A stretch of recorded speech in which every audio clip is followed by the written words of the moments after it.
Vince rescue a mouse from a no-kill mousetrap. Then he walked out back and released it right next to a koi pond he'd built himself.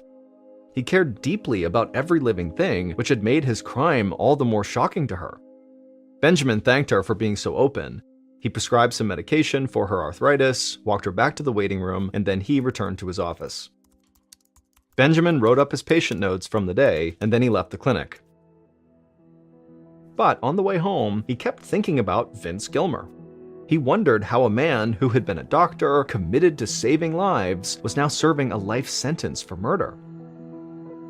His mind wandered as the trees on the side of the highway whipped by. Benjamin blinked and forced his eyes to stay on the road. He didn't want to think about a murderer, especially one who shared his last name. Finally, Benjamin arrived home, he had some dinner, and then he crawled into bed and fell asleep.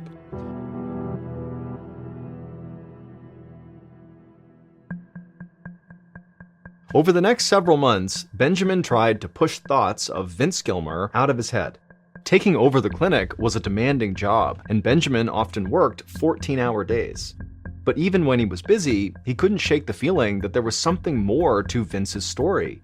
Time and time again, longtime patients who came into the clinic who had known Vince Gilmer would tell Benjamin about Vince's generosity and compassion, how he would take payment in the form of corn and tomatoes from patients who could not afford to pay the bill, how he still made house calls, how he treated everyone with decency and respect.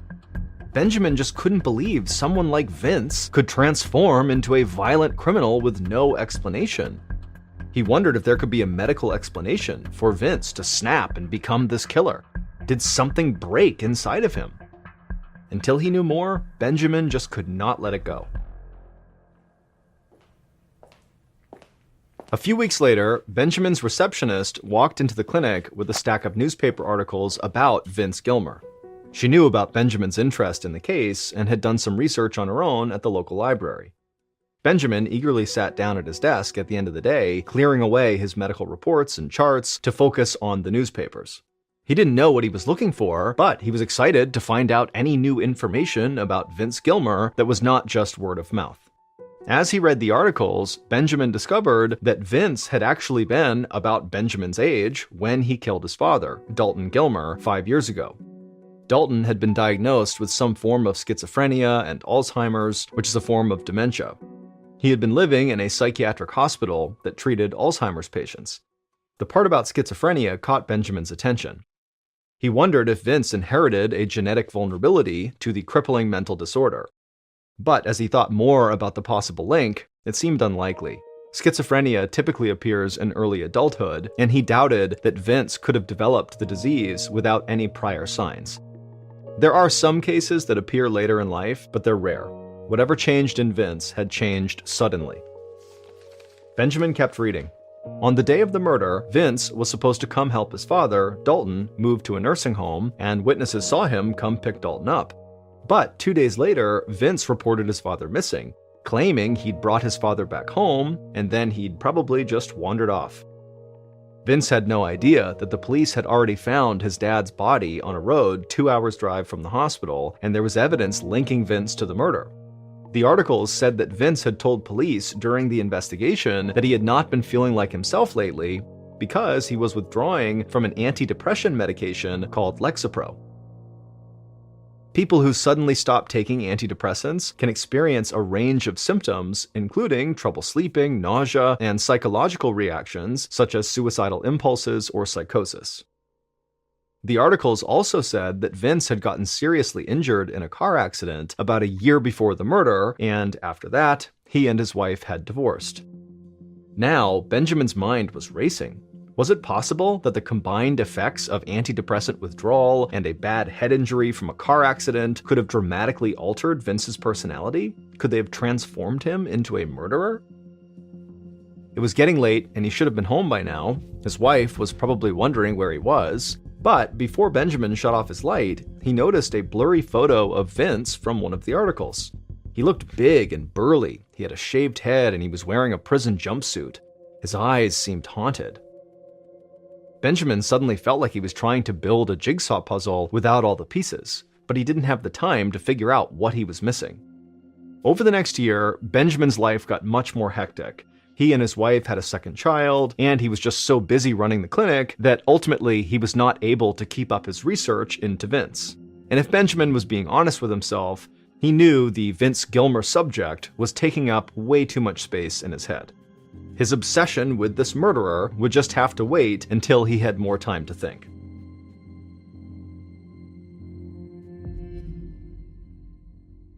In the spring of 2011, 3 years after Benjamin began his research into Vince, Benjamin was in a meeting at the clinic when he received a phone call. The caller identified herself as Sarah Koenig, a journalist from New York. Sarah had heard about the case of the previous Dr. Gilmer, and she was interested to find out more. In fact, Sarah wanted to do a podcast about it. She asked Benjamin if he would be willing to speak with her about his experiences as the second Dr. Gilmer at the clinic. Benjamin was intrigued by Sarah's call, but he was also hesitant. He didn't want to get sucked back into Vince's dark past, so he told her he was actually not interested in doing the podcast. But after he hung up, his old feelings began to resurface. He wanted to move on with his life, but he just couldn't forget about Vince Gilmer. It took another year, but Benjamin would call Sarah back. Now he wanted to be a part of her project if she was still interested. Shortly after Benjamin called in the spring of 2012, Sarah came out to North Carolina and they got to work. Sarah interviewed Benjamin first. To his surprise, Benjamin felt himself tearing up as he talked about Vince's story. It was cathartic for him to finally let out how invested he had become in this stranger's life. Together, he and Sarah planned to interview Vince's old patients, friends, and coworkers. The first person on their list was Vince's old office manager, Terry. She had seen Vince's decline firsthand. So one night, they met Terry in another office space near the clinic. Sarah prepared the recording equipment and then tapped the microphone to test it. Benjamin could see Terry shift in her seat. She was nervous. He understood. He'd felt the same way. Sarah pressed the record button and the interview began. Terry took a deep breath and described when she thought Vince's personality first started to change. It was about a year before the murder, in 2003. Vince's truck had hit a telephone pole and overturned. First responders found him unconscious, and an ambulance had rushed him to Mission Hospital in Asheville, and when Vince woke up, he didn't know his own name, and he didn't recognize his wife. Terry said Vince's amnesia cleared up after about 24 hours, but after that crash, he was never really the same. Her voice shook as she told Benjamin about how Vince had filed for divorce, moved into a new house alone, started drinking heavily, and began dating random women. He got into debt and spent money he didn't have. Clearly, Vince's mental health had gone steadily downhill in the last year before the murder. And so Benjamin wondered why Vince was even found mentally competent to stand trial. Benjamin decided he needed to see the official documents from Vince's trial in hopes of getting some new insight. The week after Sarah came to visit, Benjamin drove to Washington County, Virginia, where Vince's trial had taken place. He asked the court clerk for all documents available on Dr. Vince Gilmer and received a thick stack of papers, hundreds of pages long. It was the transcript from Vince's trial. Vince had insisted on representing himself in court and argued that he was not in his right mind when he murdered his father due to antidepressant withdrawal. He had stopped taking them cold turkey 2 days before the murder. But Vince didn't present any expert medical witnesses who could corroborate this theory, and he didn't even bring up the bout of amnesia he suffered after his car crash. The prosecution argued that Vince was faking an illness to escape punishment. They presented a psychiatrist who had judged Vince to be perfectly sane the night he killed his father. The jury agreed and found him guilty and sentenced him to life in prison. Benjamin wasn't sure what to think. On the one hand, a traumatic brain injury and antidepressant withdrawal could explain the dark turn in Vince's personality. On the other hand, he could see why the jury believed the prosecution. Killing and mutilating your father is something a sociopath would do. When Benjamin got back home, he talked it over with Sarah. They both agreed there was only one way to get the full story. The two Dr. Gilmers would have to meet directly.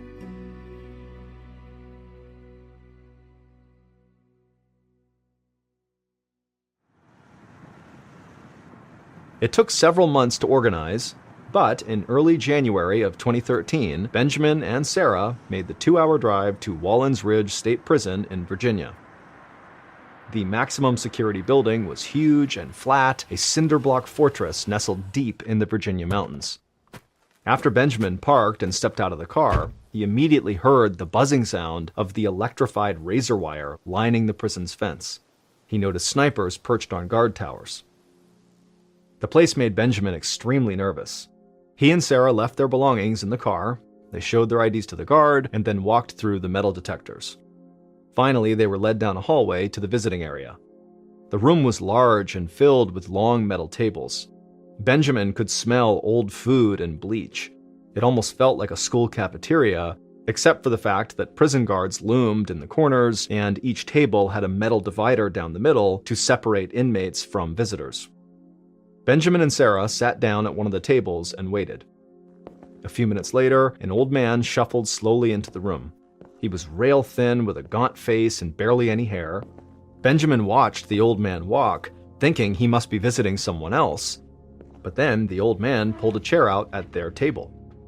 It was Vince. He was 50 years old, but looked nothing like the burly, broad-shouldered man Benjamin had seen in older photos. Benjamin could feel his heart pounding. This was the man he'd been fixated on for the past 4 years. He took a breath and then introduced himself, but it seemed like Vince barely heard him. Vince kept opening and closing his mouth, almost like he was chewing, except he didn't have any food in his mouth. Benjamin could see he was missing most of his teeth. Vince's eyes wandered around the room as he clenched and unclenched his hands. He was trying to speak, but he was clearly struggling. Slowly, Vince began to talk about the voices in his head and how his brain didn't work. After a while, he seemed to run out of things to say. There was an awkward silence, so Sarah stepped in. She followed up with questions that Benjamin didn't have the nerve to ask. Questions like why Vince killed his father and whether he planned it. Vince seemed to expect the questions. He slowly answered that he hadn't planned it. He said the voices in his head told him to do it, but there was just a lot he couldn't remember. Looking at him now, Benjamin felt certain that Vince was not a psychopath. He wasn't evil or manipulative, and he wasn't faking these symptoms. He was suffering, and for years, nobody had believed him. Now, Benjamin had new questions for himself. What exactly was Vince sick with? And was there any potential treatment? Just then, a prison guard walked over and told Benjamin and Sarah that their time was up. Vince stared at them, his eyes brimming with tears, and he asked them to please help him. Benjamin promised he would try, and then he and Sarah said goodbye. They left the prison and drove the winding roads back to North Carolina. About a week after visiting the prison, Benjamin realized he might actually know someone who could help Vince. Benjamin grabbed his phone and he called a colleague named Dr. Steve Bowie. Benjamin knew Dr. Bowie from a nearby medical school where they both sometimes taught classes. Dr. Bowie was a psychiatrist and an expert at diagnosing brain diseases and mental illnesses. Benjamin called Dr. Bowie up and poured out Vince's story. Benjamin told Dr. Bowie that, in his opinion, Vince had been showing signs of some kind of brain disease for at least a decade, and his condition had only deteriorated since he was imprisoned, and if Vince didn't get help soon, he could die. 3 days later, Benjamin drove with Dr. Bowie through the Virginia mountains, discussing Vince's case as they headed back towards the prison. Dr. Bowie didn't think antidepressant withdrawal could be the answer. It had been 9 years since the crime, which meant it had been 9 years since Vince stopped taking his antidepressants, yet his symptoms seemed to have only worsened. There was just no way he could still be going through drug withdrawal after so much time. And Dr. Bowie didn't think Vince's car accident could explain his behavior either. He'd worked with many patients who had traumatic brain injuries, and their symptoms did not match Vince's. Benjamin was confused. He wanted to believe that Vince had been driven to kill by forces beyond his control, but if neither a traumatic brain injury or the Lexapro withdrawal had caused Vince to kill, then what could it be? Maybe, Benjamin thought, Vince belonged in prison after all. After almost 4 years of digging into Vince's case, Benjamin didn't want to believe that he could have been so wrong about Vince. Benjamin sighed, not knowing what to think. Benjamin and Dr. Bowie eventually arrived at the prison, and they parked the car in the prison's parking lot. Benjamin led Dr. Bowie through security, down the prison's echoey hallways, and into the visitation area. Vince eventually walked in, looking just as sick as the last time Benjamin visited. He seemed happy to see Benjamin, though, and he smiled. But then, after he sat down, his lips curled into an exaggerated frown, and he squeezed his eyes shut, and his hands trembled uncontrollably as he tried to lay them flat on the table. Dr. Bowie asked Vince questions about the night of the murder, and Vince sort of stumbled through a slow recounting. Dr. Bowie listened patiently, and when Vince finished, Dr. Bowie asked him something that was totally unexpected. He wanted to know what it was like growing up with his father. Vince looked off in the distance for a moment, then his voice dropped to barely above a whisper as he described painful childhood memories. His father was a Vietnam War veteran who drank to excess, especially after returning home from combat, and he was a cruel man who had sexually abused Vince for as long as he could remember. Vince tried to answer more questions, but after a while, a guard came over and said it was time to go. Back in the car, Benjamin asked Dr. Bowie what he thought of Vince.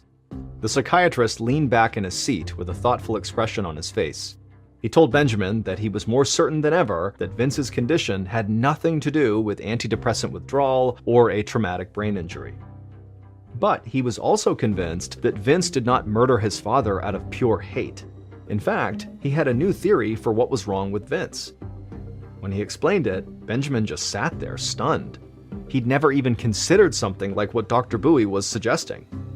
But if Dr. Bowie was right, it would explain everything. They just needed a DNA test to prove it.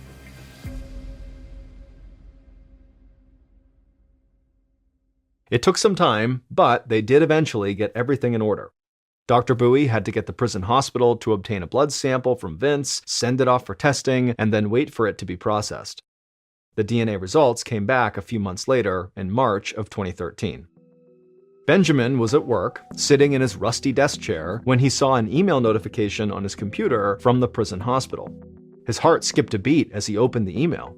The diagnosis was finally there in black and white. It explained everything, from Vince's car accident to his increasingly strange behavior to the murder that landed him behind bars. This is what really happened on the day that Dr. Vince Gilmer killed his father, and why he did it. On the afternoon of June 28, 2004, Vince left the clinic early. He drove home, he grabbed a canoe from his garage and lifted it onto the top of his pickup truck. He strapped the canoe down and then got back into his truck and drove across town. About an hour later, he parked in front of the huge, multi-story brick building where his father lived, Broughton Hospital. Vince went inside and told the receptionist he was there to pick up his father, Dalton. Dalton had been living at this hospital for 2 years, being treated for what doctors thought was schizophrenia and Alzheimer's. His overall health was deteriorating, and so Vince was there to check him out of Broughton Hospital and bring him to a nursing home in North Carolina where he could live out his final days. Vince helped his father out the door and into the passenger seat of the truck. Then Vince got into the driver's seat and he told his father he had a surprise. Instead of going straight to the nursing home, Vince was going to take him to one of his favorite places, a lake in Tennessee where they could canoe together. But while they were making this 70-mile drive to the lake, Dalton started making these horrible sexual comments towards his own son. Unfortunately, this was not anything new. Vince had heard it all before, and he could ignore it. But then his father started humming the tune of Baa Baa Black Sheep, the song that Vince's father used to hum while he abused Vince when he was a boy. For Vince, the sound of that song brought back a flood of traumatic memories. It was like a psychological trigger, and in that moment, something broke in Vince's mind. He began to hear voices all around him and inside his head demanding that he kill his father. The more he tried to resist, the stronger they became. The urge to kill his father became overwhelming. His head was pounding and he felt like he was losing control. The tires screeched as he swerved onto the side of the road and slammed on the brakes. The car stopped so quickly that his father's head jerked forward, then back, knocking into the headrest. Vince's eyes locked onto his dog's leash, which he'd left lying over the passenger seat headrest. The voices screamed at Vince to use it, And so Vince grabbed one end of this leash, he wrapped the other end around his father's neck, and then he pulled as tight as he could. Dalton was too sick and frail to fight back. He died of strangulation. Afterward, it was still. All Vince could hear were the crickets and his own breathing.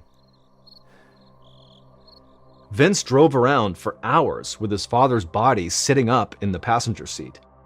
Eventually, he pulled over on a rural road in Virginia. It was dark and deserted. Vince knew he'd just done something absolutely terrible, and as he sat in the truck, his heart began to race. The quiet in his head was now replaced by a jumble of whispers and then shouts. The voices were back, and their message was clear. They were telling him he was going to get caught unless he covered his tracks. Vince stepped out of the truck and walked around to the passenger side. He dragged his father's body and left it in a grassy patch on the side of the road. Then he rushed to the back of his truck and scooped up a pair of his gardening shears. He returned to the body, picked up one of his father's fingers, and began to cut. It took some effort because the blades were worn, but in a few minutes it was done. The finger landed on the dry leaves with a soft thud. Then, one by one, Vince cut the rest of his father's fingers off. The voices told him to take the fingers. So Vince gathered them up, got back into his truck, and sped away from the crime scene. A few hours later, a Virginia police officer found Dalton's body while it was still warm. The missing fingers shocked him, but he didn't have any problems figuring out who this victim was. He found name tags from Broughton Hospital in Dalton's shorts and in his shirt. Detectives quickly learned that Vince had picked Dalton up from the hospital that afternoon. Within a few days, police were at Vince's house in North Carolina arresting him for murder. They never found his father's fingers, even though Vince said he dumped them in his clinic's koi pond. But they did find blood-stained paper towels in Vince's truck. When Vince was tried, he had said he was just as shocked by his behavior as everybody else was. And now, nearly a decade later, Benjamin finally understood what was actually wrong with Vince's mind, and he now had the lab results to prove it.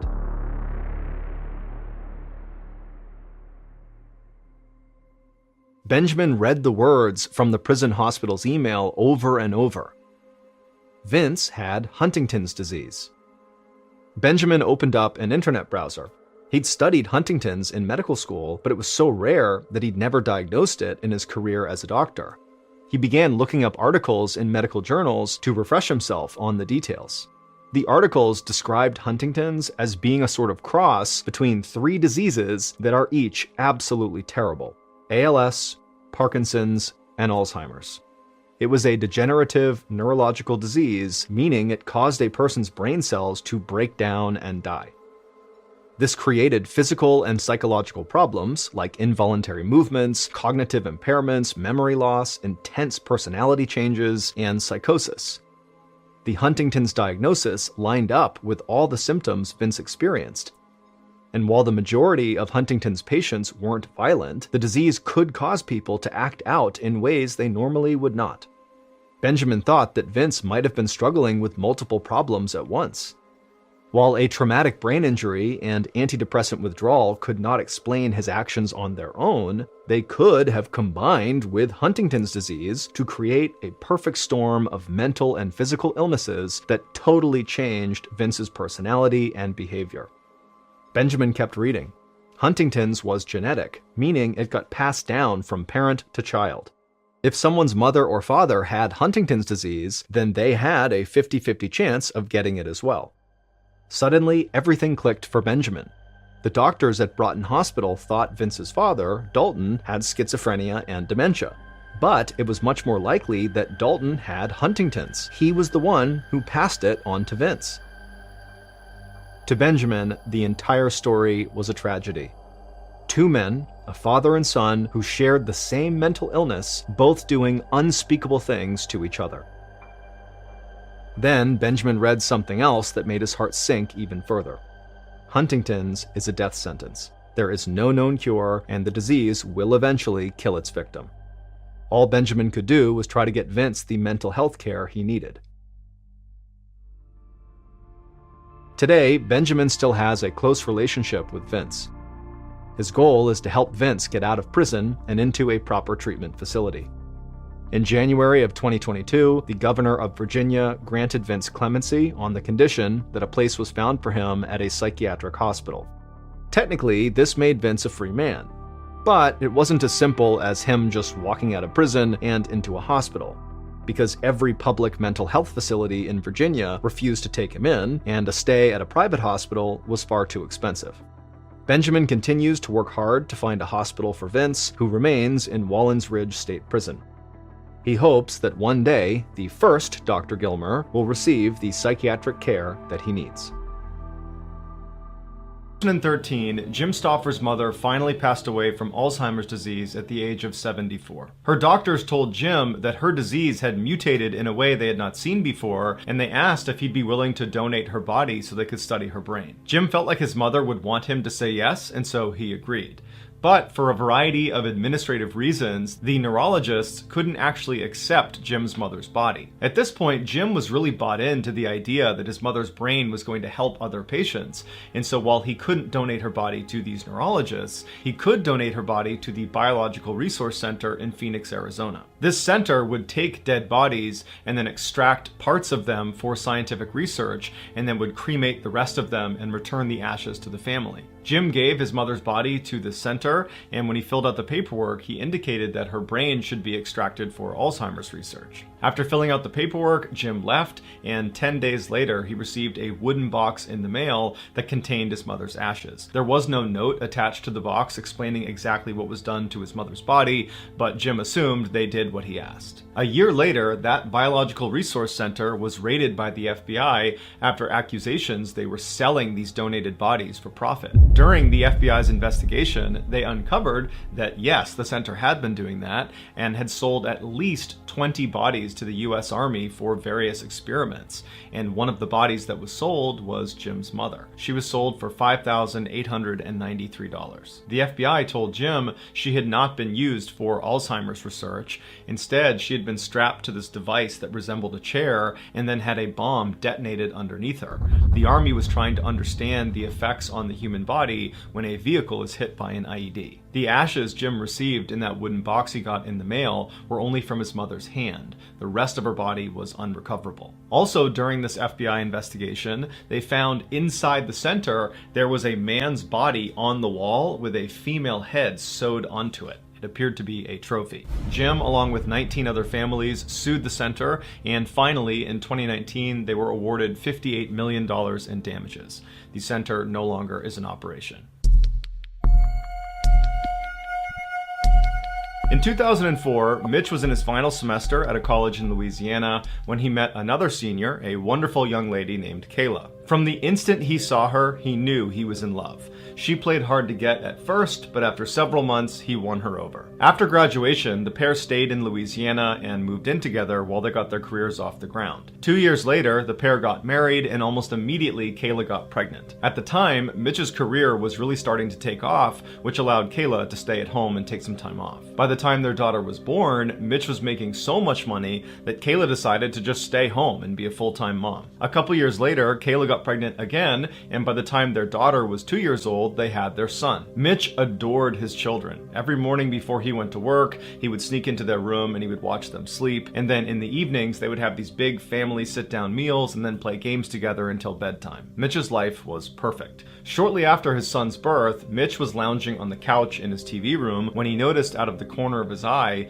the red lamp in the corner of the room. It just looked funny. It was almost like the light itself was blurry, but when he looked a little bit closer at it, the entire lamp looked blurry. And so Mitch looked around the room and nothing else was blurry. He rubbed his eyes and looked back over at this lamp and it was still blurry. He turned the TV off and walked over to the lamp, and even though he was right in front of it, the lamp was still blurry. And Mitch didn't have bad eyesight, and so he's thinking, is there something wrong with me? Am I having a stroke? Do I have an aneurysm? Is there some sort of illness here that's making me see this lamp blurry when it's really not? But Mitch told himself he was healthy and that whatever this was, it was an anomaly and nothing to worry about. And so he went back over to the couch, turned the TV back on, and tried to ignore the lamp. But as he was watching TV, out of his peripheral vision, he couldn't help but notice this weird blurry lamp. And so finally, he turned the TV off again, and he turned to look at this lamp. And now, in addition to being blurry, it appeared to be upside down. Now Mitch was genuinely concerned that there was something wrong with him, because again, nothing else in the entire room was blurry or upside down. It was just this lamp. And so a few minutes later, his wife and his kids came home, and Mitch decided he would not tell them about this lamp. He didn't want to alarm them. He figures he will get to the bottom of this blurry lamp, and then he will tell his wife and kids. And so that night, the family has a sit-down meal, and then afterwards they play some games together, and then everybody goes upstairs and goes to sleep. But after everyone had gone to sleep, Mitch was just laying in bed thinking about this lamp. And so finally, he snuck out of his bed and went downstairs to the TV room, and he sat on the couch, and he just stared at this lamp. And for hours and hours, he just fixated himself on this lamp, watching it kind of morph around and turn upside down and get blurrier and blurrier by the second. The next day, Kayla found Mitch lying on the couch, passed out, and she asked him if he was okay. And again, Mitch didn't tell her about this lamp that was still blurry. He just told her that he wasn't feeling well and he was not going to go to work that day. But Mitch didn't go to work for 3 more days. He just sat on the couch and stared at this lamp. And Kayla obviously picked up on this strange behavior and kept poking and prodding to get more information about what was going on, but Mitch never told her the truth about this lamp. He just kept telling her he felt sick. She urged him to go see a doctor, but Mitch told her it would be fine, he'd get better. And then over time, as this lamp continued to morph and get bigger and get stranger and stranger, Mitch suddenly was unable to respond to his wife. He became totally unresponsive. And so obviously his wife became desperate and called the doctor. And as she's on the phone with the doctor trying to get advice about what to do, Mitch realizes the lamp is now growing in leaps and bounds. And before long, the lamp is the entire size of the room, and all he can see is the red color of this lamp. And then Mitch starts to hear these voices, these screams coming from somewhere in the distance, and then he feels this blinding pain in his head. And then he opens his eyes and he looks up and he sees he's laying on the sidewalk next to one of the buildings at his college in Louisiana. And surrounding him is this crowd of people with wide eyes that are staring at him. Mitch had no idea what was going on, and so he naturally just began scanning the crowd, looking for Kayla and his kids to try to figure out, how he got here. But before he could ask any questions and before he could find his wife and kids, a police officer ran through the crowd, picked him up and ran him over to his police car, put him in the back, and then began driving away. And so while Mitch is in the back of this police car, he turns to the officer and he says, "What's going on?" And the officer would tell him he was attacked by a huge college football player. He got hit in the head and he fell backwards and he hit his head again and he fell unconscious. Mitch asked the officer where his wife and kids were, and the cop said he had no idea. And that's when it clicked for Mitch. The lamp wasn't real.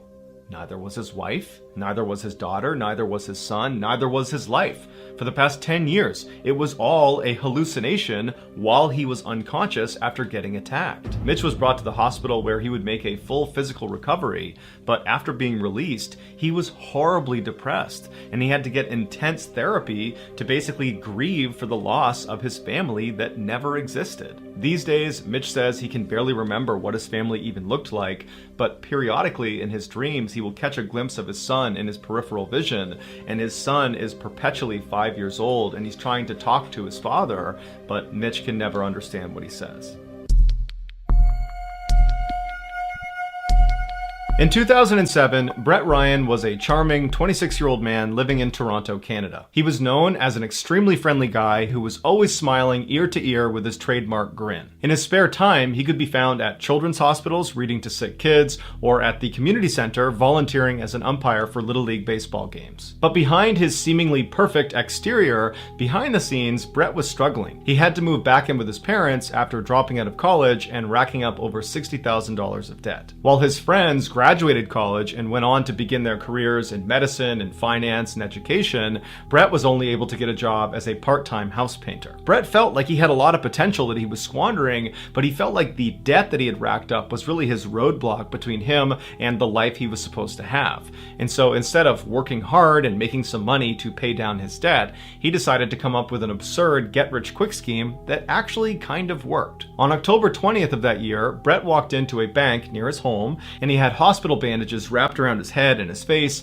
and his left arm was in a sling. Then he walked up to one of the tellers and he handed her a note that just said, "I have a gun underneath this sling, give me $2,000. And the teller very quickly complied, and she gave him a little over $1,000. That was all the money she had. And Brett took the money, turned around, and calmly walked out of the bank. And he got in his car and he got home, and he was totally exhilarated, and he's half expecting the police to just show up at his front door, but they never did. He was never caught. And after that, he was hooked. For the next 8 months, Brett robbed a dozen other banks in the area, stealing almost $30,000. He became so confident in his ability to steal without getting caught that he began dressing up in these ridiculous outfits that included this huge, obviously fake beard. And in fact, the media dubbed him the fake bearded bandit. The reason Brett wasn't getting caught is because the police would get his fingerprints at the crime scene, but because he did not have a criminal record, his prints were not in the database. And so the police basically just had to set up and hope to catch this guy in the act. And in the summer of 2008, they finally would catch the fake bearded bandit. At Brett's trial, dozens of his friends wrote letters of support to the judge saying that Brett was actually a great guy, that this was a product of desperation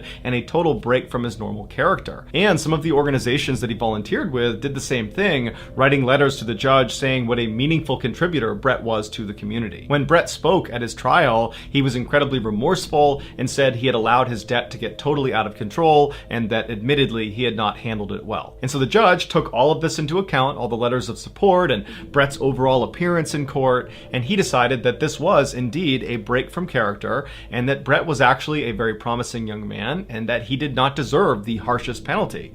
And so Brett was sentenced to just under 4 years, which considering the crime was a very lenient sentence. And so Brett went to jail, but then less than 2 years later in 2010, he was granted parole and allowed to move back in with his parents. And his parents would say he was a changed man ready for a fresh start. But Brett would find life outside of jail was exponentially harder now that he was an ex-con. It was extremely hard to get a job, which meant he had no income, and without an income, he couldn't pay down all those debts he had, and so he had to declare bankruptcy. As for life at home, it was very difficult. Brett's family was very embarrassed about what he had done, and when Brett moved back home, it was obvious that all the neighbors were gossiping constantly about their family.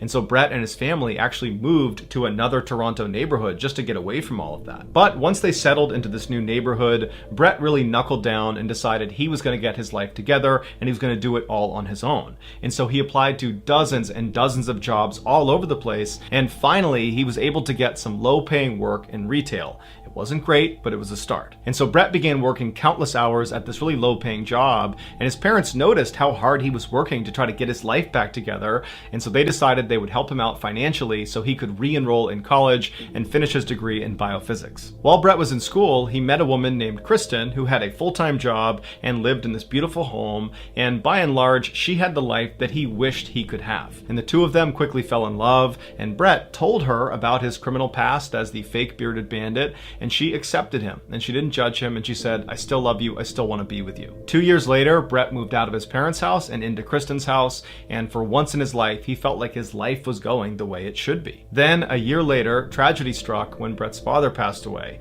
and suddenly Brett had to go to his mother's house all the time to try to help her out. And his mother was very appreciative of the time he was spending with her, and so she actually began paying him for the work he was doing around the home. And considering Brett was a broke college student, this was a huge help, and in many ways, it really brought Brett and his mother together. A year later, in 2015, Brett proposed to Kristen, and she said yes. But at the same time, school was getting overwhelming for Brett, and he dropped out. But he was too embarrassed to tell his fiance or his family because everybody thought he was on the right path and he didn't want to explain why he had dropped out, and so he just pretended to still be in school. Then in the spring of 2016, when Brett should have been graduating, he got a very lucky break when a big tech firm in Toronto offered him a job. On paper, Brett should not have gotten this job. He wasn't qualified, he didn't have a degree. But in getting this job, Brett was able to tell his fiance and his family that he had just graduated college, and that was how he was getting this job. His family and his fiance were a little confused why they weren't invited to his graduation ceremony, but nonetheless, they were very excited for him and they took him out and they celebrated. Then, a week after Brett accepted this job, the tech firm rescinded their offer when they discovered Brett was in fact the fake bearded bandit. Now, Brett panicked because this job represented this perfect piece to his web of lies that allowed him to pretend he had his degree and that everything was so great, and so he couldn't possibly tell his fiance and his family that he didn't get this job. And so he decided he would just lie and pretend to go to this job every day. Meanwhile, Brett's mom began bragging to all of her new neighbors about her son Brett, who had really turned his life around. He graduated from college, he got this great job, he's got a beautiful fiance, he's got this wonderful home. Everything is just going great for Brett.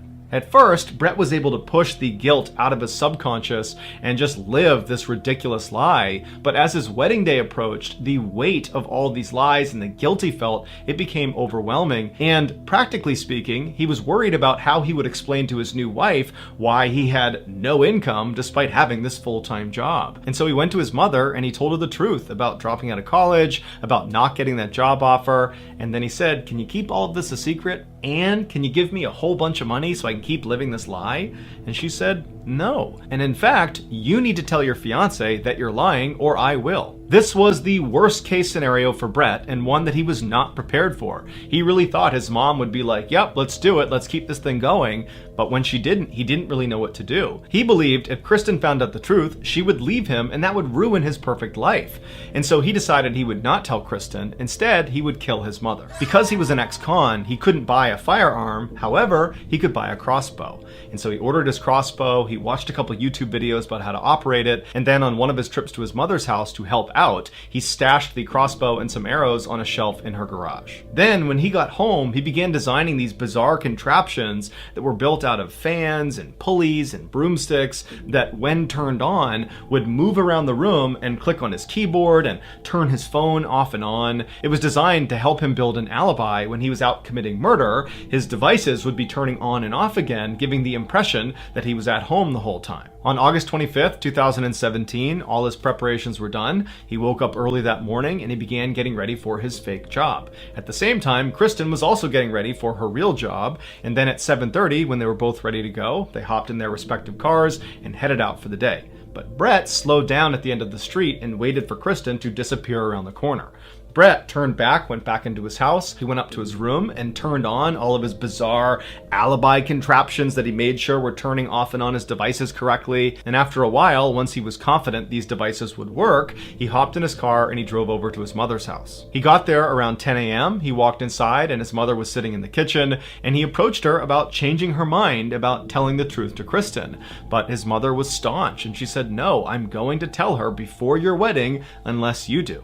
And so their exchange got really heated, and before long, his mother actually called one of his older brothers, Chris, to come to her house and talk to Brett to defuse this situation. Brett was furious and stormed out of the kitchen. He grabbed the door that led into the garage, and he stormed in to try to get his crossbow off the shelf. But his mother followed after him. Now, the crossbow had not been loaded when he put it up on that shelf, and Brett was not very good at loading it, and it would take several seconds to actually do it. So he's thinking to himself, when I pull that down and begin loading it, she's going to see the weapon and she's going to run outside before I can get to her. And so when he reached up, he didn't grab the crossbow, he grabbed the arrows. And in a swift motion, he pulled them down, re-gripped them like a knife, faced his mother, and began attacking her viciously. She fell backwards and a shelf actually landed on top of her, pinning her to the ground. At which point Brett seized the opportunity. He got up, grabbed a piece of nylon, he wrapped it around her neck, and he suffocated her. As soon as she was dead, Brett pulled her out from under the shelf and dragged her to the side of the garage. He put the shelf back up, and then he began loading his crossbow because he knew Chris, his older brother that his mother had called, was going to be here soon. And so he hid behind the door inside of the garage and just waited. And at some point he heard Chris's car pull into the driveway. Chris walked into the house, he yelled for his mom, he yelled for Brett, but he didn't get a response. And eventually Chris made his way to the open door leading into the garage. He stepped inside, and as soon as he did, Brett silently got up behind him and he fired one shot directly into the back of his neck, killing him instantly. Brett took Chris's body and piled it on top of his mother's, and as he was putting a tarp over top of them, he heard another car pulling into the driveway. It was his younger brother, AJ. Now, at this point, Brett knows he is in too deep and he has to finish the job, and so he doesn't have time to load his crossbow, and so again, he just grabs one of the arrows and he walks outside and he sees AJ getting out of his car and he runs up to him and he jabs the arrow into his brother's neck. And so they're fighting in the driveway. Meanwhile, Brett's other brother, Lee, who's actually in the house sleeping, he wakes up to the sound of this commotion outside in the driveway. He looks out the window and he sees his brothers fighting, and so he runs downstairs and he comes outside, and at this point AJ is laying on the ground and he's basically motionless, and Brett is standing over him, and Brett turns and he sees Lee in the doorway and he runs off after him. Lee sees his brother running at him and just turns and runs into the house, but he only gets a few feet before Brett jumps on top of them, and then the two of them have this vicious fight where Brett is trying to stab him with the arrows, and they're basically both fighting for their lives. And at some point, after Lee suffered several very deep cuts, he manages to throw Brett off of him, and he runs outside to his brother AJ, who's now crawled all the way to the street. And in fact, AJ had managed to flag down a neighbor and got his neighbor to call the police. As for Brett, after Lee had managed to fight him off and ran outside, he knew he was done. And so instead of chasing his brother outside, symptoms were making John's life way harder and kind of testing his patience. John was trying to be a good husband and help out around the house, but Catherine found it impossible to keep from criticizing him when he left a dirty dish in the sink or a paper out of place. Catherine couldn't help that she was a perfectionist, and she knew it totally grated on him when she asked so much of him while saying that she was just too tired and achy to keep the house organized herself. Catherine knew something was wrong, and it probably was not mastitis.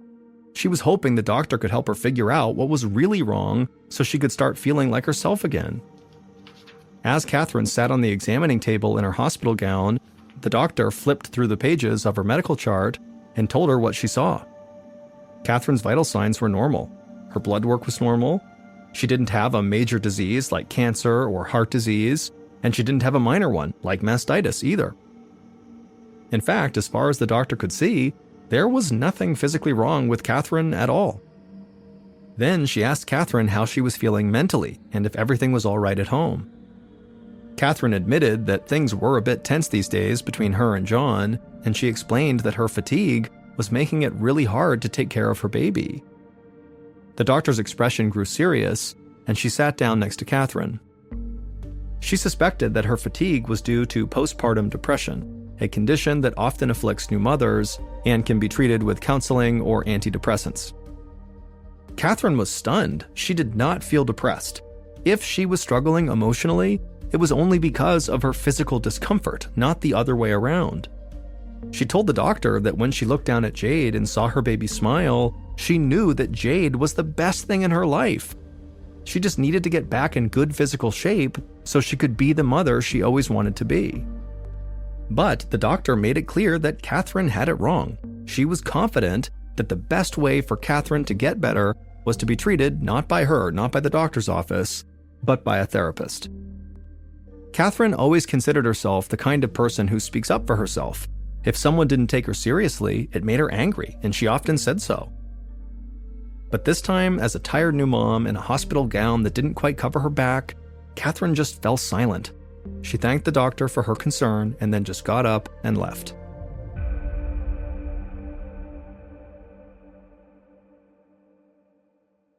The next day, Catherine was at home playing with Jade on a mat next to the couch.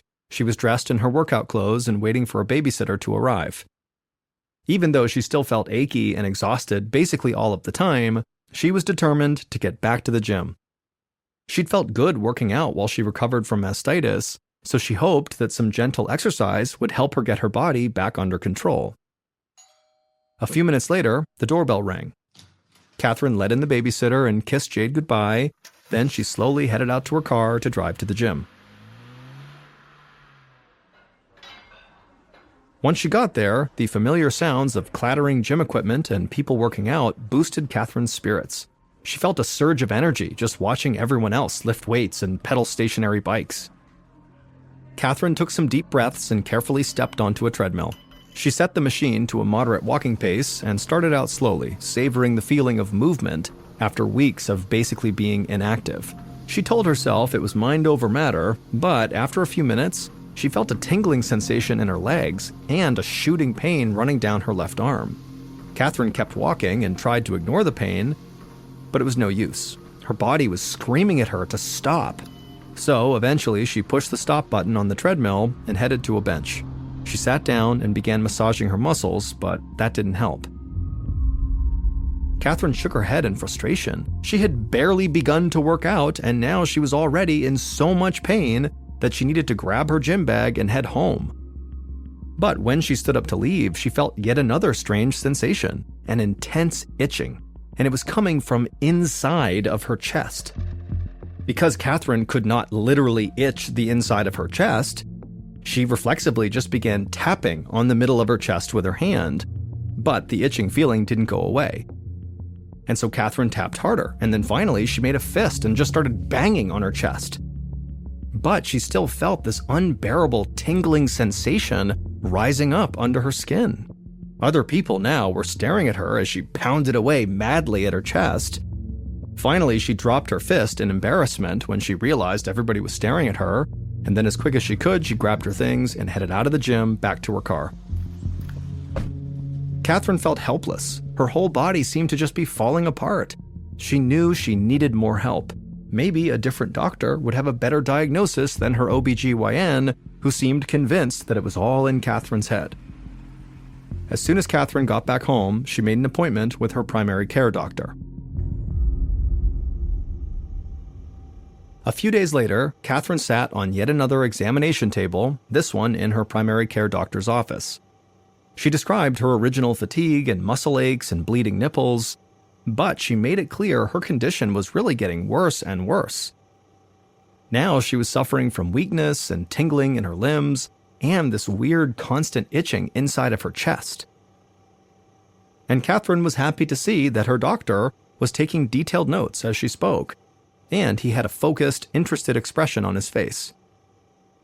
When she was finally done speaking, her doctor tapped his pen on his clipboard for a moment, and then he gave her a serious look. He told her he thought she had something called fibromyalgia, which is a disorder that causes pain and tenderness throughout the body and often results in fatigue. Scientists don't fully understand what causes it, he admitted, and there are no real tests for it either.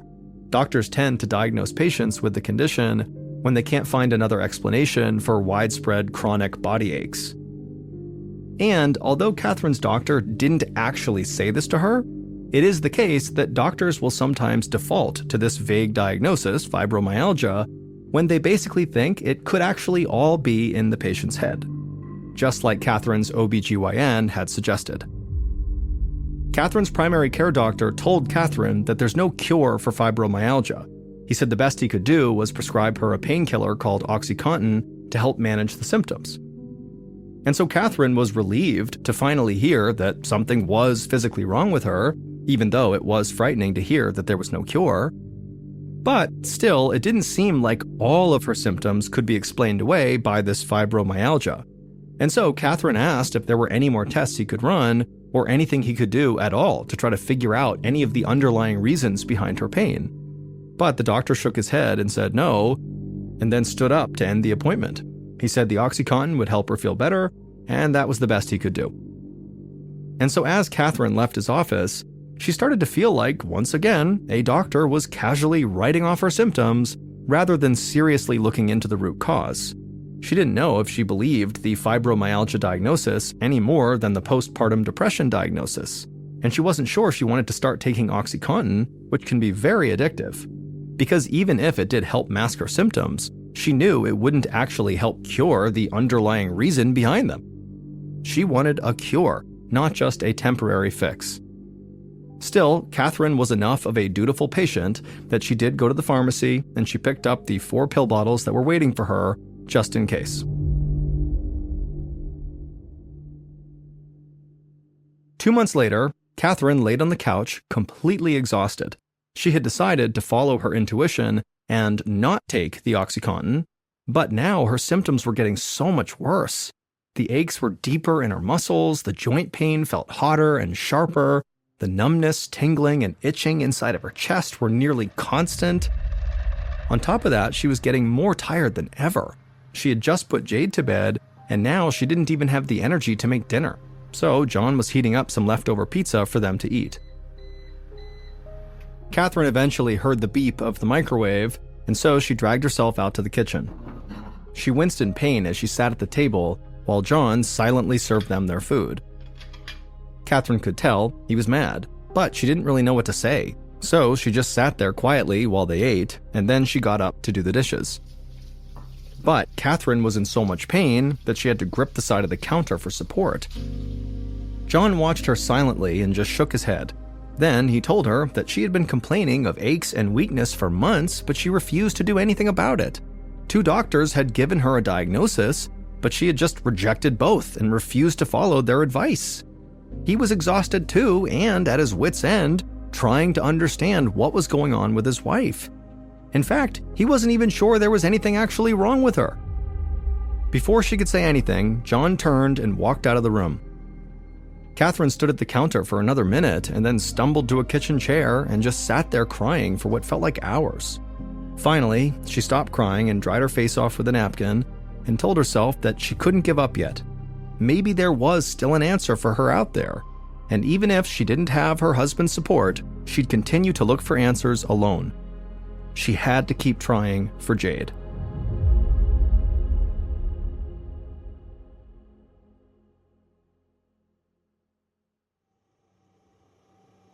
A few months later, in the spring of 1999, Catherine finally got an appointment with a rheumatologist who was an expert both on fibromyalgia and arthritis.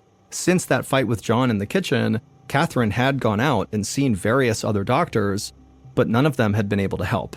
But now, as she waited in this latest exam room, she felt hopeful that this specialist could solve her case once and for all. After a short wait, the doctor came in. He was an older man, and although he seemed like he knew what he was doing, she didn't like the way he called Catherine honey. She decided she would forgive his sexism if he could offer her something besides addictive painkillers as a solution. And he did. The doctor began scolding Catherine for not listening to what doctors had already told her. The problem is in your head. He had reviewed her charts, and as far as he was concerned, she didn't have a disease. And until she could accept that and get herself together, her personal life would continue to suffer. Partway through the doctor's lecture, Catherine just stopped listening, like when she was getting scolded as a kid. She felt humiliated and desperate and mad. She knew there was something physically wrong with her, but she was now starting to feel her will to fight slipping away. And she knew the doctor was right about one thing. Her marriage was crumbling under the weight of her sickness. Catherine pushed herself up from her chair and silently left the office. She walked slowly to her car, having to stop periodically to lean against the wall to rest.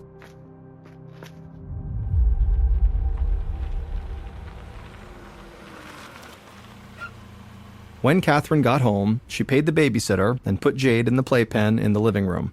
Then she lay down on the couch and watched as her little daughter crawled around the space. Jade was nearly 1 year old, and Catherine loved to see her blossoming into a little toddler. But watching from the couch also made Catherine feel guilty and totally inadequate.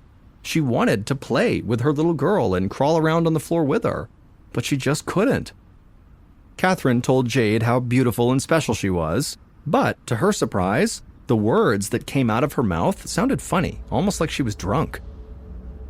She sat up straight and tried to speak normally, but again, the words that tumbled out were ragged and slow. And so Catherine thought to herself, oh my God, I can't even talk anymore. Catherine started to feel a rising sense of panic. If her symptoms got much worse, she wouldn't be able to care for her baby at all.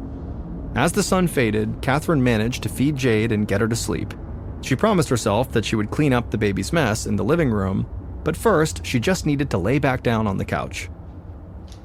An hour later, the front door opened and her husband, John, walked in.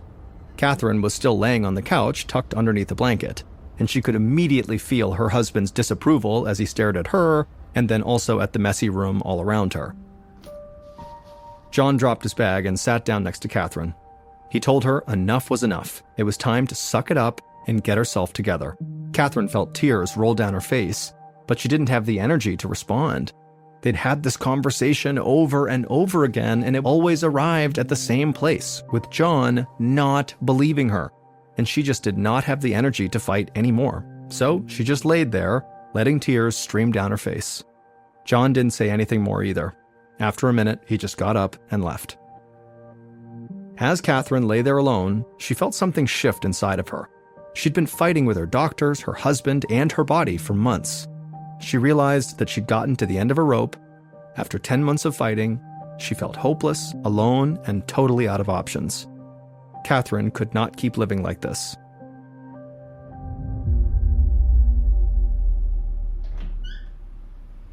That night, Catherine dragged herself into the bathroom and opened the medicine cabinet to get her toothbrush. Her 4 unopened bottles of OxyContin were standing on the glass shelf.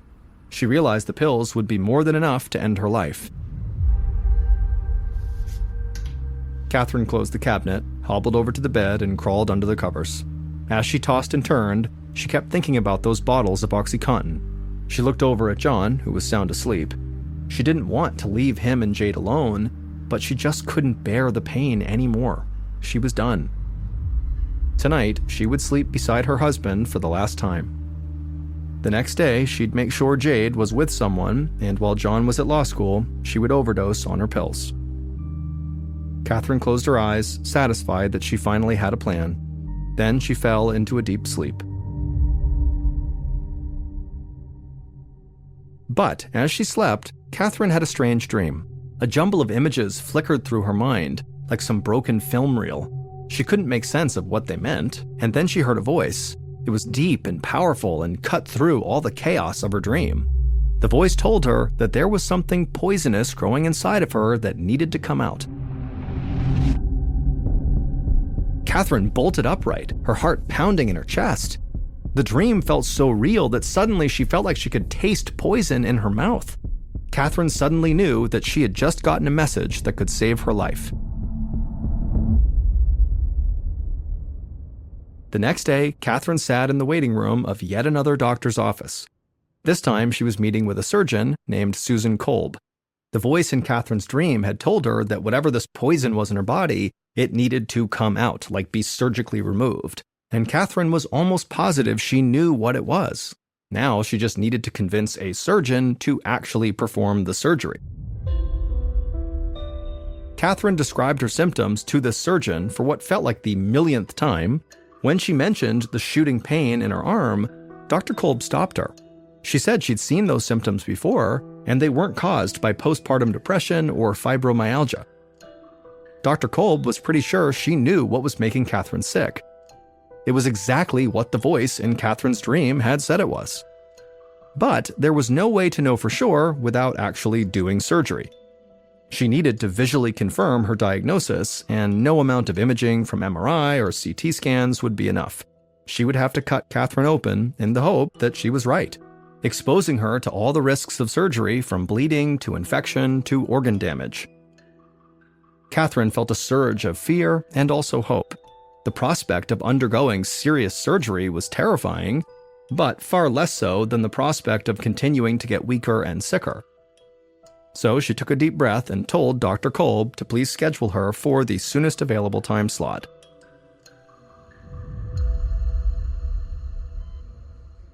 Three days later, Catherine lay on an operating table at a local hospital. Dr. Kolb stood at her side and asked if she had any last questions or doubts before they began the procedure. Catherine confirmed that she didn't, and Dr. Kolb nodded to the anesthesiologist.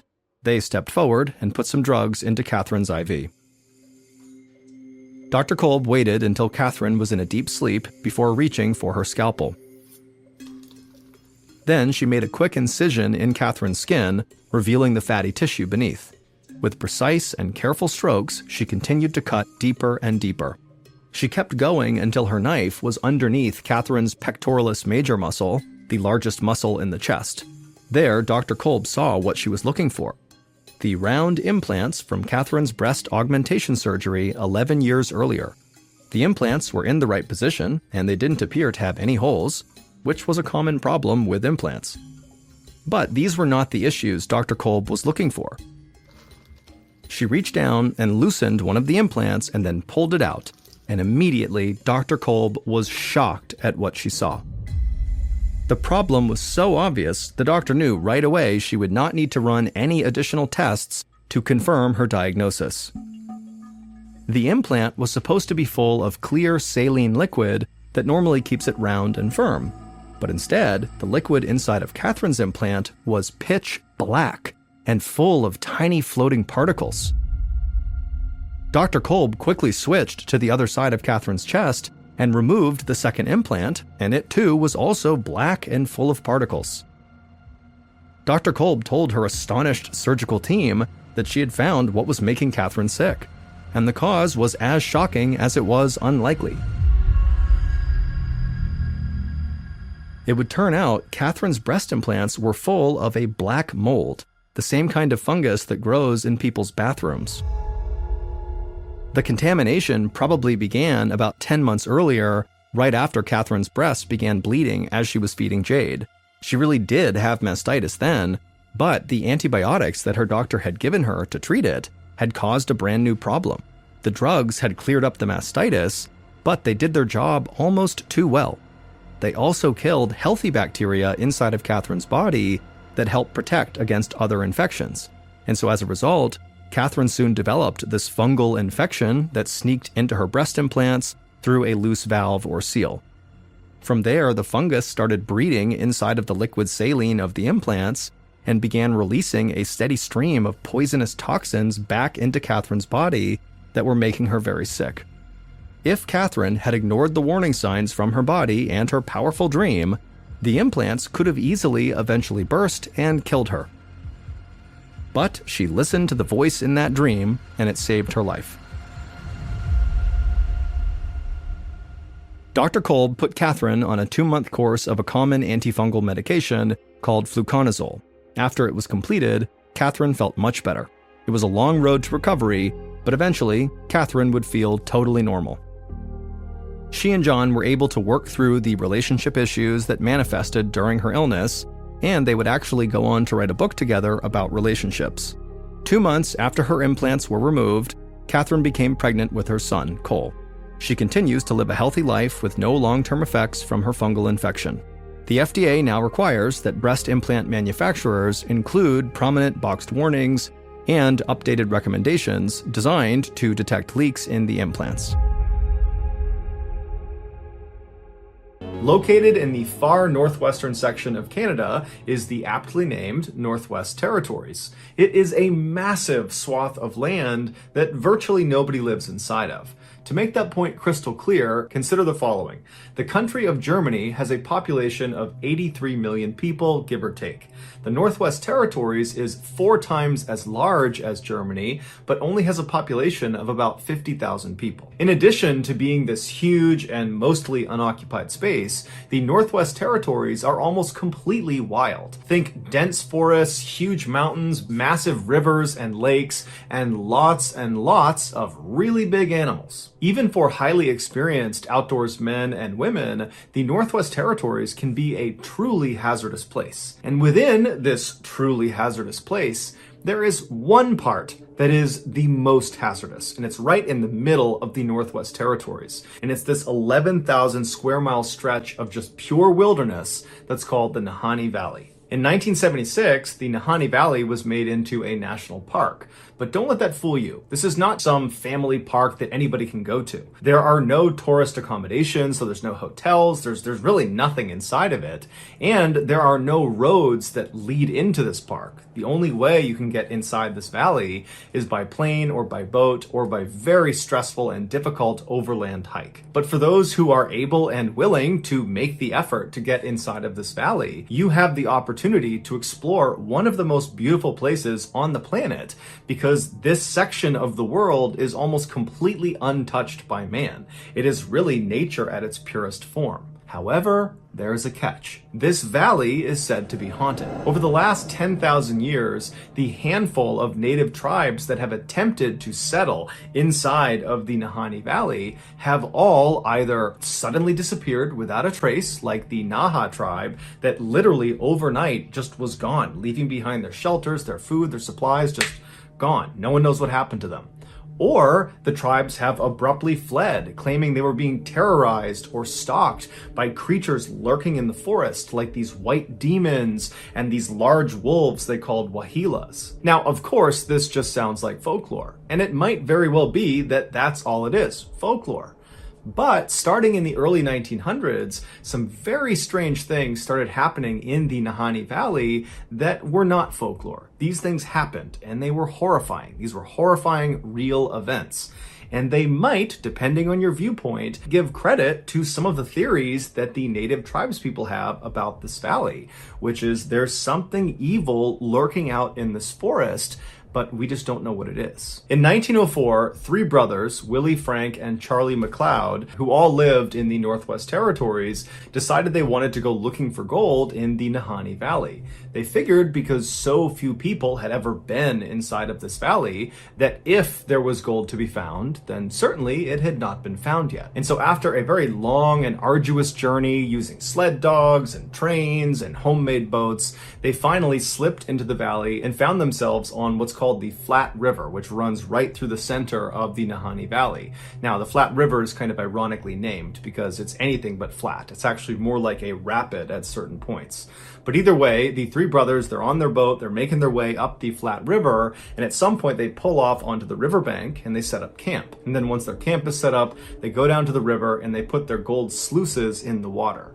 A gold sluice is this long, skinny box that's usually made of wood, and it has a strainer on one side. And gold miners will put it in the water, submerged, and they will kind of shovel the sediment on the bottom of the water into this little funnel, and the big stuff will get stopped by the strainer, and the dirt and the water will just kind of flow out the side. And so the idea is you can trap gold nuggets inside of this sluice. And so the three brothers, they get their sluices up and they start looking for gold, and right away they hit pay dirt. There is tons of gold in this river. And so all day, all night, they get all this gold. The next morning they do the same thing, and by the time all their containers are literally filled to the brim with gold, they decide, hey, let's go back and turn this in, get some money for it, and then come back out here. And so they pack up their tent, they pack up all their supplies, and they put everything back in their boat. They get out onto Flat River, and at some point very early on in their journey back, the boat capsizes, and the boat actually breaks apart from the strength of the rapids of Flat River. And so the boat actually just sinks, and much of their supplies sink, including all of their gold.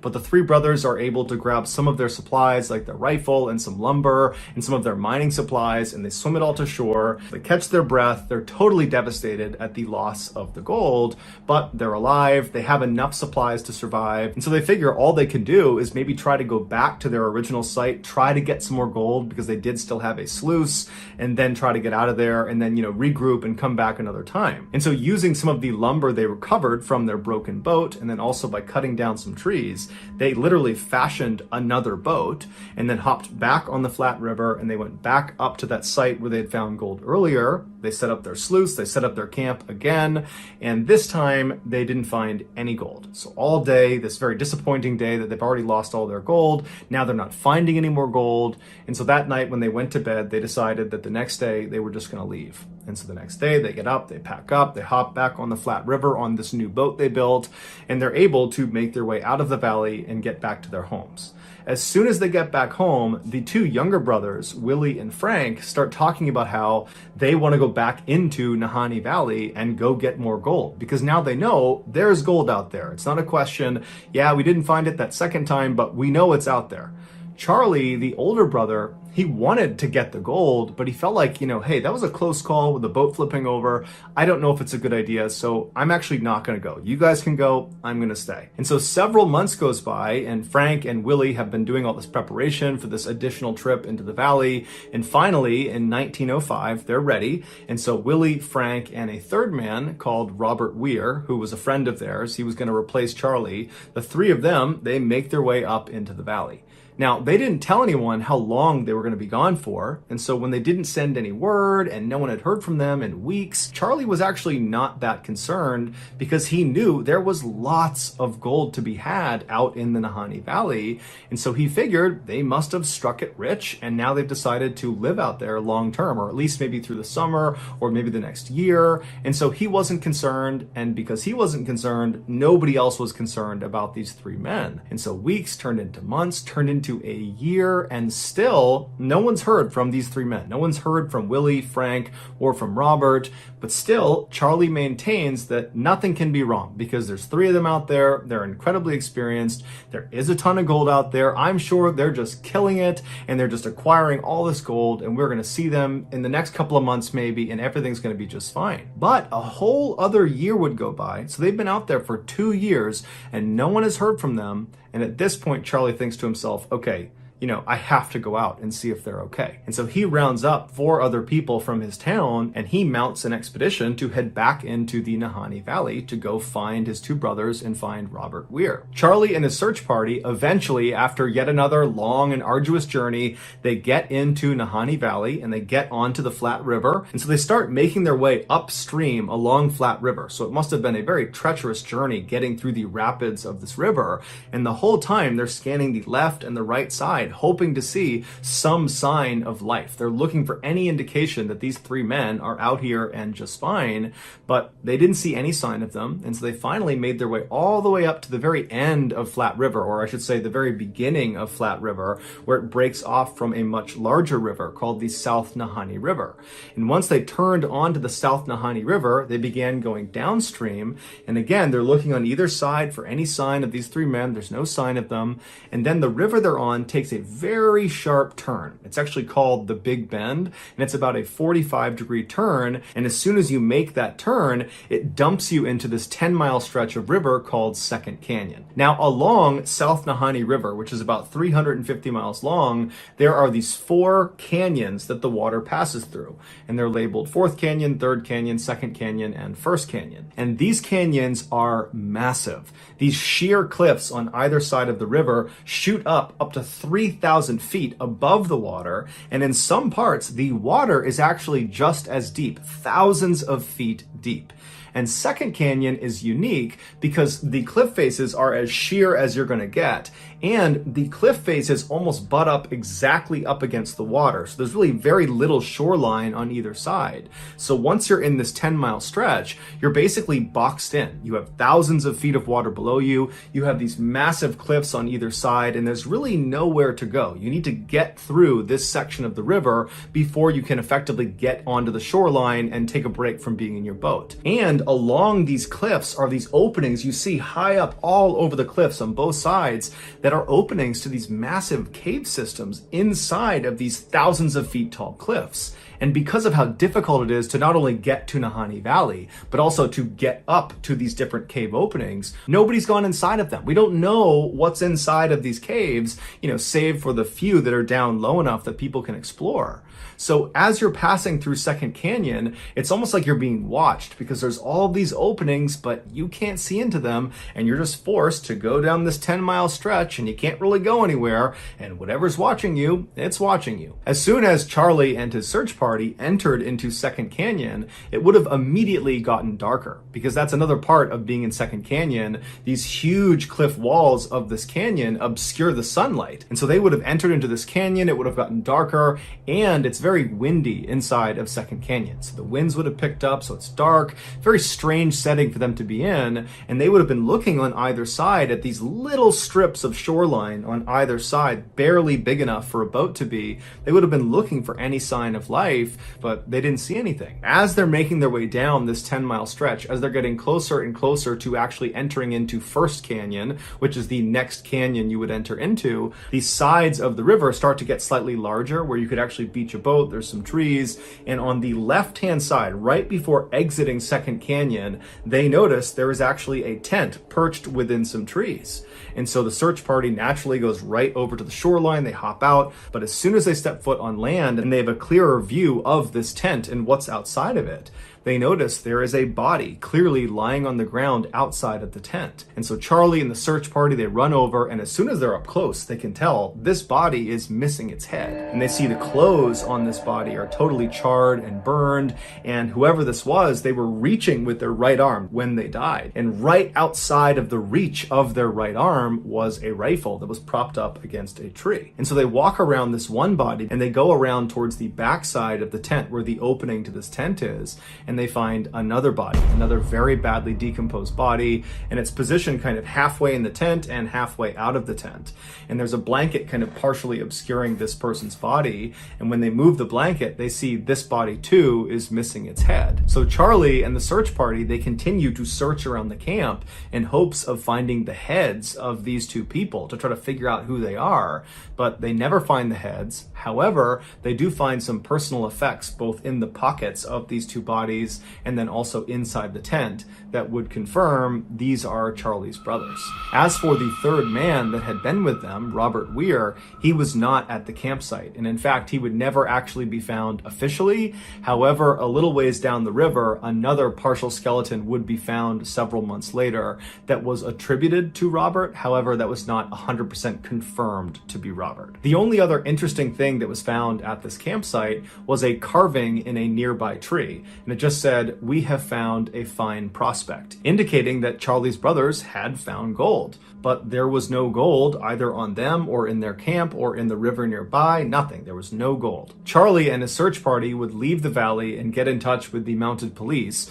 who would come out to the site where the brothers had been found. They would launch an investigation, and ultimately they would come to the conclusion that all three of these men, the two brothers and Robert, had starved to death, and then after they had perished, animals had taken them off, which is why Robert was found so far away and why the skulls were missing from the two brothers. Now, Charlie did not believe that. He believed they had been attacked by native tribes in the area, but the police were not buying that. They said this was a natural thing, this was an accident, and so that's that. When the story of these two decapitated men made the news, people went crazy about this. People were very divided about what they thought really happened. There was a percentage of people that believed that partial skeleton that was found, that was not Robert Weir. He had not died. He had murdered the two brothers, decapitated them, and then made off with their gold. The other percentage of people believed that all three men, the two brothers and Robert, had been attacked by a person, a group of people, an animal, a creature, something. There was some sort of attack, and that's why the two brothers were in those positions that indicated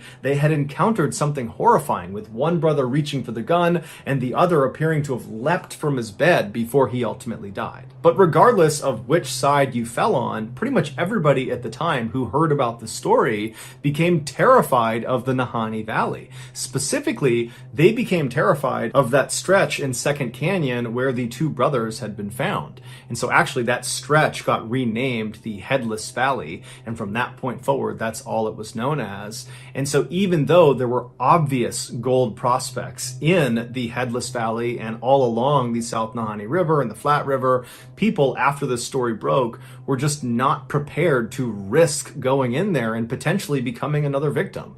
And so people kind of stayed away from Nahanni Valley. 8 years later, though, in 1913, a gold prospector named Martin Jorgensen decided, you know what, I'm not going to let some scary stories about some headless men and, ghosts and killers on the loose, I'm not going to let any of that get in the way of me taking gold out of Nahanni Valley. So all on his own, Martin makes the arduous trek inside of Nahanni Valley. He makes his way up Flat River, and he finally finds a spot about 70 miles upstream of where Headless Valley was, and he actually built a one-room cabin because he was going to stay there through the winter, and then the plan was he would meet up with his partners the following summer. And so right after he got there, he set up his sluices and he started mining for gold, and apparently he found a lot of it because he sent word back to his partners outside of the valley that he had made it rich. And so his partners were really excited to meet up with him the following summer and see how much he got, because they planned on going back into the valley with him that summer. So that summer rolls around, his partners go to the meeting spot right outside the valley, but Martin doesn't show up. And so his partners, they stay outside at this meeting space for several days until finally, when he doesn't show up, they decide, we have to go in there and see if he is okay, because at this point he should have been here. There's no excuse. And so they end up going into the Nahanni Valley. They make their way up Flat River, and they go roughly to the area where they knew he was staying based on the message he had sent earlier. He had described where he was staying, and they actually found his cabin. Or I should say they found what was left of his cabin. His cabin had been completely torched, burned to the ground, and laying on the ground next to the burned out cabin was the burned out remains of another headless corpse. And this corpse belonged to Martin Jorgensen. The police did a thorough investigation, but they were never able to determine what actually killed him. The police did not connect Martin's death with the two McLeod brothers' deaths, even though they were all decapitated. They were in roughly the same area, and it happened within a few years of each other, and they looked very, very similar. Even though that all was true, the police said, nope, these are totally separate. Martin died for some reason, and then animals took parts of him away, and that's why his skull is missing. Martin's skull was never located, and the gold that Martin claimed to have struck it rich with was also not at the cabin, not on him. There was no gold anywhere in the vicinity. When Martin's death made the news, people went crazy, and despite the police assuring everyone that his death was not connected to the McLeod brothers' deaths, even though the police were saying that, the public didn't see it that way. It was just too easy to connect one decapitation with two other decapitations that have happened close together in a relatively short time frame, and so a lot of people assumed there must be a killer on the loose somewhere in Nahanni Valley. 7 years later, in 1921, the rumors of a killer on the loose were still alive and well when gold prospector John O'Brien and his partner decided, you know what, despite the rumors of this so-called killer or whatever's going on in the Nahanni Valley, let's go into the Nahanni Valley and try our hand. Let's try to get some gold. And so the two of them made their way into the valley, and they set up camp in Headless Valley, not far from where the McLeod brothers had been found decapitated. So they set up their camp, and they're there for a couple of days. They're doing well. They're finding gold. And then at some point, John tells his partner that he's going to go out and check all of their traps along the river, and he'll be back in about 8 or 9 days. And so his partner waits 8 or 9 days, and John doesn't come back. And a couple of days after that goes by, and now John's past due, and so the partner decides he has to go out looking for him. And so there was another gold prospector in the area, and so this partner contacted him, and the two of them went to the river and began walking upstream until they found John. And he had frozen to death, but it was very interesting the way he was positioned. He was sitting in front of this obviously previously lit campfire. He wasn't hunched over. He didn't look like he was in pain. He looked like he was just enjoying the fire. There was nothing on his face that indicated discomfort or pain or fear. He was even holding the matchbook in his hand. It was like he was just sitting there enjoying the fire when something caused him to suddenly freeze. In fact, witnesses would say John looked like he had been flash frozen, as if it had happened in a matter of seconds, because it didn't look like he had reacted properly to freezing to death. And the police, when they came out, they would say, you know, this is odd. This is odd the way he's positioned, but ultimately he died because he froze to death, and so there's no foul play here, and so no further investigation is needed. 5 years later, in 1926, a hunting party that included a young woman named Annie Lafferty was camping out along the Flat River inside of Headless Valley. And so that night, they're all kind of joking around the fire, and then at some point they decide to all go to sleep, and then the next day, when everybody gets up, Annie is no longer in camp, and there's no sign of where she went. And so they begin by yelling out and walking around the immediate vicinity to see maybe if she stepped away for a minute, but Annie's just gone and no one knows where she went. And so the hunting party spends the rest of the day looking for Annie, but there's no sign of her. They ultimately leave the valley. They tell police. Police come out. There's this huge search, but Annie's never found. Several months later, a man named Charlie, who happened to have been out near Flat River, near this hunting party when they were out there, but Charlie himself was not in the hunting party. He didn't know Annie. He was just in the vicinity. He overheard someone talking about a member of that hunting party, specifically a woman, going missing. And when he heard that, he knew he had to tell police what he had seen that night out near Flat River. So he goes to police and he explains that that night when he knew there was this hunting party over there, he could hear them, he knew they were over there. He said at some point he went to bed and then he woke up when he heard the sound of rocks falling into the river in front of him. He was sleeping along the river's edge. So he sits up and he looks out across the river. It's totally dark, but there's some moonlight, and he's kind of looking around wondering what's causing the sound, but he can't see it, and then he hears it again, and he can tell it's off to his left. And these are not huge rocks. These are like medium to small size rocks, like rocks you could just pick up and throw. And so he's looking, and all of a sudden he sees, maybe a couple hundred yards away through some sparse trees, he sees a naked woman, a white naked woman, running on all fours up this mountainside. And as she's running up the mountainside, her feet and her hands are knocking little rocks into the river down below. She's right on the edge of this cliff. And as she's running up this hill, she stops and she turns, and he gets a good look at her face. And Charlie would say he was so taken aback by her face. It looked like she was possessed. There was something wrong with her face. And so Charlie instinctively ducked down and chose not to follow her, even though he knew anybody running naked anywhere in the wilds is doomed. But he felt like he could not go near this woman. There was something wrong with this woman. And so the police, they take this story down and they say, hey, this is what Annie looked like. And Charlie would say, I think that's her. I think that matches her description.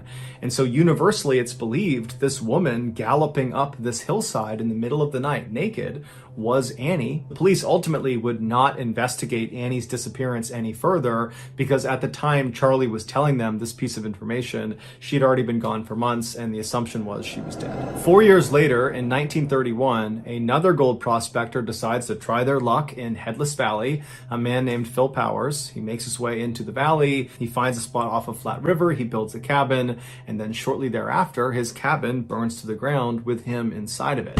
Now, his skeleton was intact, but the strange thing about his death is based on the origin of the fire, which would have been on the roof. He should have had an opportunity to climb out of the cabin before it burned down, giving rise to the theory that he was actually dead before the fire started. However, the police said this was an accident caused by Phil doing something with the stovepipe that led to it catching on fire, and this was just all one big accident. But the vast majority of people that have followed along to this point with all of these strange deaths, they were just not buying it. 5 years later, in 1936, two more gold prospectors, William Epler and Joseph Mulholland, they entered the Headless Valley to try their luck, and shortly after arriving and getting set up, they went missing. A search party came out to look for them, and they found their cabin, and just like Phil Powers, it had burned to the ground, but William and Joseph were not in the ashes. They were not anywhere nearby. In fact, they were never found. No one has any idea what happened to them, and no one knows what caused the fire. 9 years later, in 1945, yet another gold prospector named Ernest Savard entered the Headless Valley to go looking for gold, and then when he did not leave the valley for an intended rendezvous with some of his partners went looking for him, and they would find him inside of his sleeping bag, laying down, decapitated right along the Flat River inside of the Headless Valley. And so the police would come out, they would do an investigation, and they would call this an accident where, he starved to death or he died of hypothermia, and then after he was dead, animals must have come in and removed his skull, and that's why we can't find it. And so the police did not, at least not publicly, connect his death to all of the other decapitations in that small area. 1 year later, in 1946, another gold miner named John Patterson went into Headless Valley, and he went missing. And so a search party went in looking for him, and John would never be found. But on one of the last nights that the search party was in the Headless Valley, they were camping out near Flat River, some native tribes people came into their camp, and they warned them about some white figures that were walking around the valley that night. They're down near the river, they're out in the forest, they're kind of all around here, and so you really need to be careful. You don't want them to see you. And then these tribes people just left. And so the search party is absolutely horrified. They know about the rumors of this place. They're out here looking for someone that's gone missing in this place. And all night, all they hear are distant howls and screams that they hadn't heard in the previous nights. They're hearing these wailing sounds coming from all around them, like these things that are out there were intentionally trying to scare them to get them to leave. It felt like they were not supposed to be there. The next day, first thing when they got up and they left, the leader of that search party would say he just felt like the whole valley was totally sinister, and that constant wailing they heard the night before, he said he will never forget. From the mid-1940s onward, there have been far less strange incidents reported inside of Nahanni Valley, but one could attribute that to the fact that far less people have been going into Nahanni Valley ever since the 1940s. And in recent times, huge segments of the park have been permanently closed. The park has said the reason they're doing that is to protect that segment of the park. But other people have speculated that at least part of the reason why they're closing these segments, many of which are right near the Headless Valley, is because they're trying to protect people from getting anywhere near whatever it is that's lurking inside of that park. But regardless, it is still a fact that over the last century, there have been dozens and dozens and dozens of people that have either gone missing or who have died under very mysterious circumstances inside of this valley. And the truth is, nobody knows why. So that's gonna do it, guys. Het water is zo koel. De kinderen spelen, duiken in het poel. De geur van bloemen